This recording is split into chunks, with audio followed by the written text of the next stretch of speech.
Folks, last night, as I was actually about to do the editing for this hotline that I was going to release today, because the original docket that I wanted to talk about on the hotline was the ripple effect of this investigation that led to the firing of AJ Hinch, Jeff Lundell, and there was some other stuff that I was going to put in the world of sports, most notably the college football playoff national championship game between LSU and Clemson.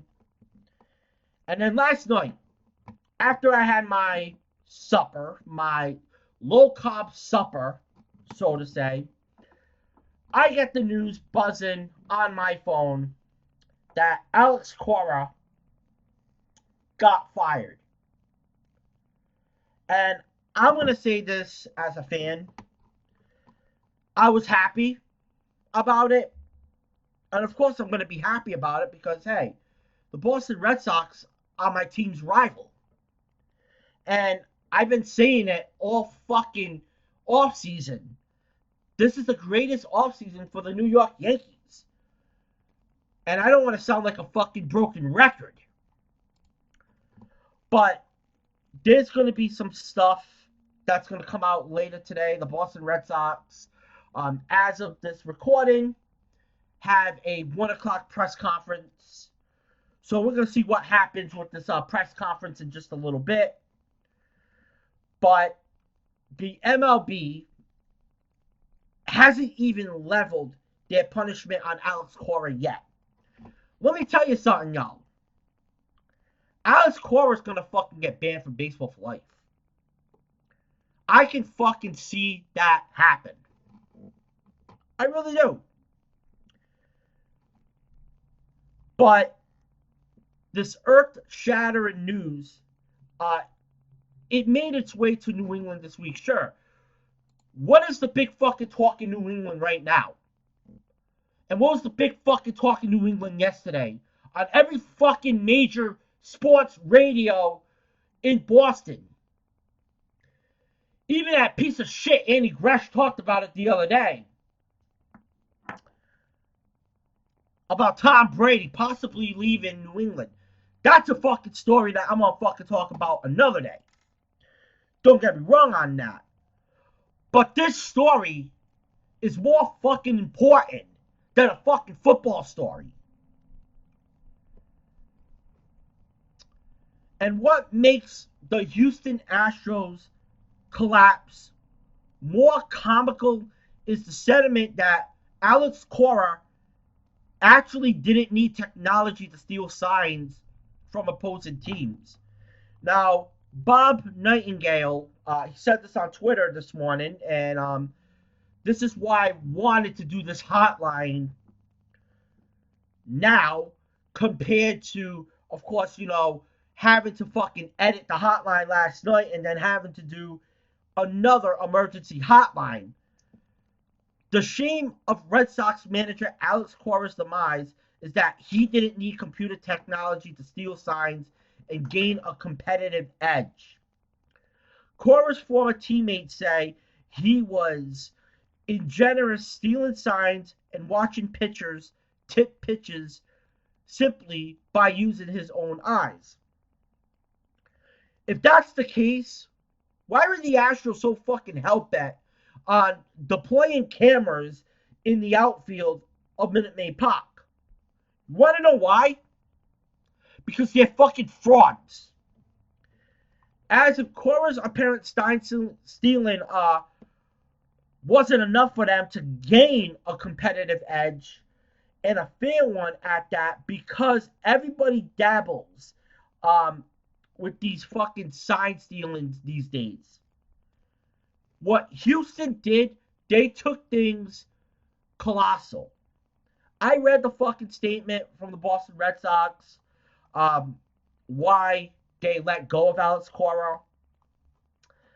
And of course, Alex Cora, we know what's the fucking bench coach at Houston. We know that he fucking implemented this. We know he was the fucking mind behind this. And if Alex Cora was as good with his eyes as his former teammates say he was, we don't even want to think what he could pick up with this technology.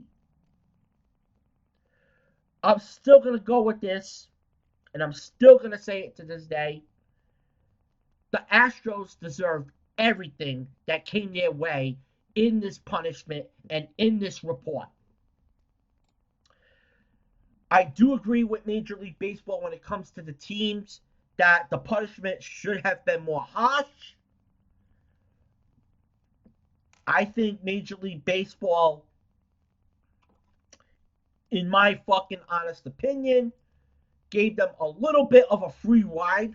I mean, ride, not ride. I know I'm fucking talking fast over here, but gave Houston, let's just say it, to phrase it yet again, they just gave them a fucking slap in the wrist. That's it. More of this shit's gonna come out. Why am I gonna keep doing these things? I'm still gonna be talking about this no matter what. It's a fucking, it's a big story right now. I kind of feel like right now we're back to fucking the baseball controversies of the early 21st century with the fucking steroid scandal. I feel right now we're in this fucking era where technology is not a new thing and people cheating to win. I don't fucking like that in sports. People, you can fucking attack me all you want. All you fucking want about the New England Patriots, about the Spygate, the Deflategate.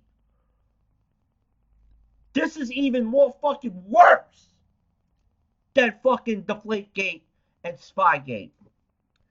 Of course, I'm going to get into the future of the Boston Red Sox, who I think is going to be the future manager. And I also wanted to put some Yankee stories in here about CC Sabathia, something that I recorded yesterday in the original hotline that was supposed to be uploaded today. But, of course, you can subscribe to this channel. We got almost close to 240 subscribers. Wow. It's fucking amazing, so to say. Of course, tomorrow I will have, Wrestling Observer Radio, Wednesday Night Wars again. We'll be hearing some stuff from Dave Meltzer and Brian Alvarez on that. Of course, AEW, once I started recording this, came out with some major news that they've extended their TV deal with TNT until 2023. Great news for the company.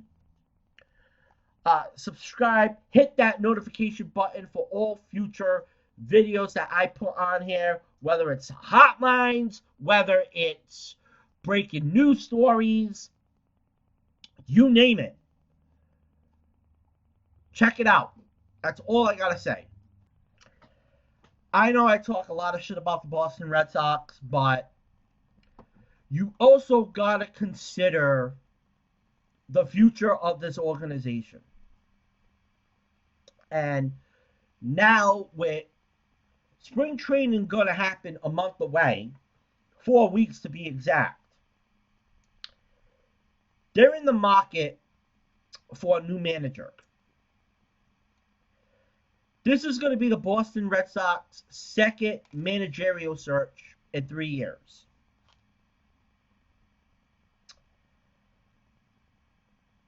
I'm putting out 3 names out there that I think is going to be the next manager. Now, with this press conference happening at 1 o'clock today, I'm going to make a little bit of a prediction over here.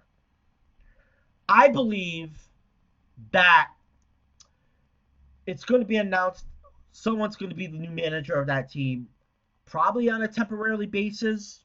See what happens with that. I know there are fucking names out there being thrown, like Buck Showalter. I heard that rumor. But, like I said, I'm going to give you 3 fucking names out there. The first name. This is my third favorite over here. Jason Varitek. I mean, Jason Varitek already has a degree in front office experience. He was a special assistant.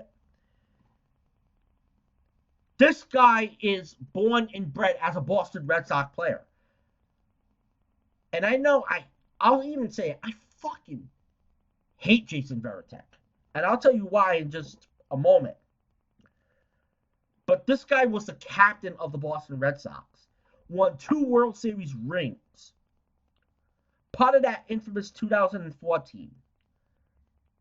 This guy was an all-star catcher. And he was the 4th captain in the history of that organization.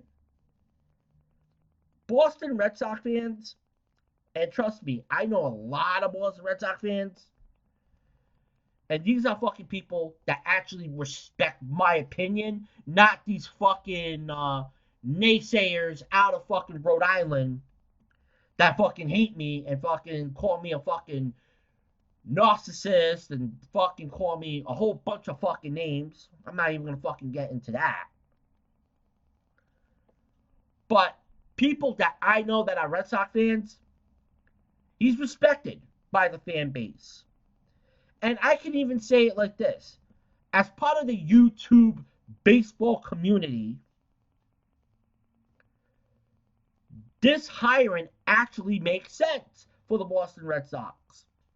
And you know why I fucking hate the guy too? Because he fucking punched Alex Rodriguez. He was the fucking catalyst for that team in 2004. So that's a bonus. Number 2, Dusty Baker. Dusty Baker's 70 years old. But if you're looking for a manager that's experienced, and he's an accomplished manager too, look what Dusty Baker did. He recently managed the Washington Nationals. Yes, the guy was fired in 2017. But you look at it right now, the guy had 95 plus win seasons back to back. I think his age will be an issue over here because I know the Boston Red Sox organization, they're going to want to look for somebody that's in that youth experience. And this is why you put Jason Varitek as one of the names. Plus, you got history here. If he is hired, he would be the first African-American manager in the history of that organization. Mind you, Boston, I was going to say Boston Red Sox, but the city of Boston, I know has had a history with racism. But if you want to hire an African-American, that's going to help turn the tide of all the bad press flying around the organization. My favorite, Dustin Pedroia. This dude has been a fan favorite for over a decade. If you hire a guy like Dustin Pedroia, it's going to be a feel-good move for a fan base that is really in crisis right now with what happened with Alex Cora. Yes, the guy is still a player. I don't think he's coming back. I think the guy in 2020 should just fucking retire. Mainly because every fucking year the guy has a fucking issue with his knee. I understand that. Oh, he has no coaching or managerial experience. Look at fucking Aaron Boone. When the New York Yankees hired Aaron Boone, did he have fucking managerial experience? Did he have fucking organizational experience? No. And look what fucking Aaron Boone did. Almost became fucking coach of the year. You can hire this guy. Look at his esteem his experience as a player, and his, commitment to the Boston community. That's why Dustin Pedroia should become the next manager of the Boston Red Sox. It's simple arithmetic. It's simple. All right, so I want to get into this story of CC Sabathia. Now, this was in the New York Post, and I do read the New York Post because it's one of my favorite newspapers to read when it comes to Yankees coverage. That in the Daily News, and it's being reported that CC Sabathia is going to be a special advisor to Yankees general manager Brian Cashman. The Post has learned the role is expected to be one of significance, with Sabathia wanting to have a big front office presence in his post-playing career. Brian Cashman added that he and Sabathia have had several conversations about his role this offseason. The GM expects Sabathia to work at the major league and minor league levels. As part of Sabathia's new Yankees role, there are talks to also make him part of the Yes Network's Yankee broadcast. Okay, so CC Sabathia, the player that played for the New York Yankees for almost a whole decade, I could say a decade, so to say, those days are over. CC, he's now in the next stage of his life. The front office man and possibly the announcer. Now, I all read about this. I already gave you all of the stuff, what the Post wrote, and I wanted to quote the New York Post on that. But what's really interesting to me is that he's going to be in the Yankees Yes Network booth and call games next season. Now, the exception is that CC apparently wants nothing to do with Michael Kay. I'm not sure what the origin is behind their beef, but I believe for a while they were not on speaking terms. And if I were to guess, I'm going to say that it had something to do with Michael Kay being critical of CC Sabathia when the dude was going to rehab for his alcohol problems. And thankfully, he got those issues resolved. Whatever it is, CC Sabathia appears to not be over it. We know that Michael Kay, when he's not doing Yes Network games, you got this other guy, Ryan Rizzuto. And Ryan Rizzuto actually did a couple of games for the Yankees broadcasting network when John Sterling was out for a few weeks. And we know that Michael Kay, he had some kind of a procedure, something was wrong with his voice, and Double R filled in for him. And he does the R2C2 podcast, which he does with CC Sabathia as well. Now, imagine having a commentary team with Double R, CC Sabathia, and Paul O'Neill. To me, it's must-see TV.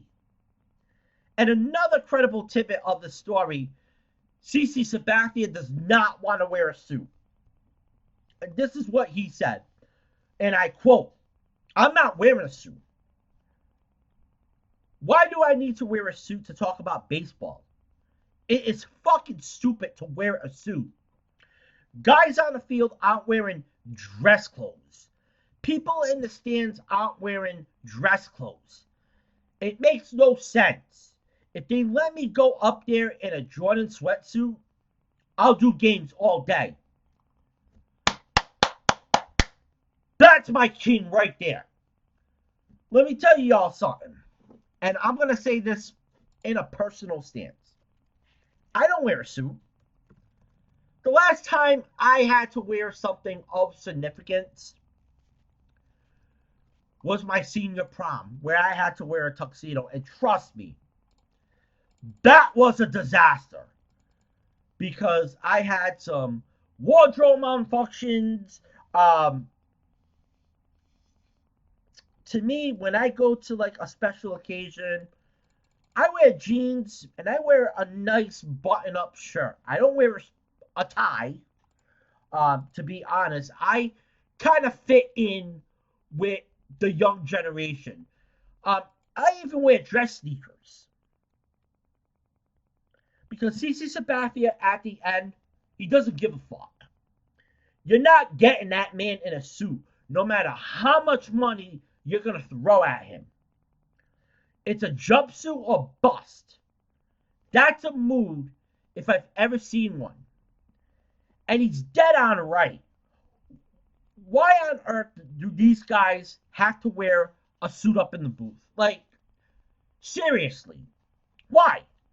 90% of the time, you can't even see them wear it because you're obviously watching the game happen. It's crazy that these guys have to wear a suit in the middle of the summer when it's 90 fucking degrees out. Sometimes 100 degrees out, humidity, crazy ass fucking humidity. There's just no reason whatsoever for that to be a mandatory thing. Let CC Sabathia do his thing.